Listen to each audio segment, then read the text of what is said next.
Fil-qudiesa tal-ftuħ tal-15 leġislatura fil-Konkatedral ta' San Ġwan, l-Isqof Awżiljarju Joseph Gallia Kurmi appella lil membri parlamentari biex imexxu lil pajjiż b'sens qawwi ta' servizz pubbliku, integrità u kontabilità.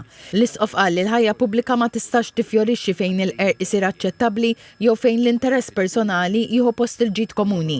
Sostna li ċ-ċittadini jistennew rappreżentanti li jkunu sinċira fil-kelma, trasparenti fl-emil u responsabbli fl-eżerċizzju tal-awtorità tagħhom. Fil-kuntest ta' dawn ir-responsabbiltajiet kollha li għandhom il-leġislaturi hemm waħda li tmiss il-pedament li fuqu jistrieħu drittijiet kollha l-oħra. Il-ħarsien tal-ħajja umana u tad-dinjità tagħha. Mingħajr rispett lejn il-ħajja umana, l-istruttura kollha tad drittijiet tal-bniedem issir fraġli. Waqt l-omelija tiegħu l-Isqof Gallia Kurmi qal ukoll li dawk li jfasslu l-liġijiet għandhom responsabilità morali kbira għax il-liġijiet mhux biss jamministraw is-soċjetà iżda jsawru wkoll il-kultura u l-valuri tagħha. L-Isqof enfasizza l-bżonn ta' aktar ġustizzja soċjali u qal li soċjetà ġusta hija waħda li tħares lil ħaddiema, tappoġġja lil familji u tagħti għajnuna lil dawk li qegħdin ibatu.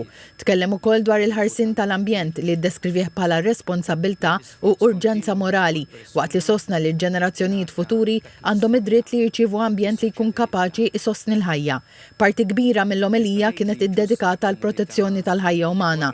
L-Isqof ikkwota lil Papa Leon 14 li qal li kull ħajja umana għandha tkun rikonoxxuta u mħarsa mit-tnissil sa tmiem naturali tagħha f'kull ċirkostanza tal-eżistenza tagħha.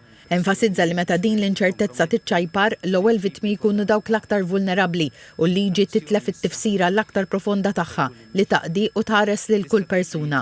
L-Isqof Joseph Gallia Kurmi temm l-omelija tiegħu billi awgura lil membri parlamentari ikunu mmexxija mill-erf u jaħdmu biex l-integrità tirbaħ fuq il-korruzzjoni, il-verità fuq il-falsità, ir-rispett fuq il-mibeda u dialogu fuq id-diviżjoni.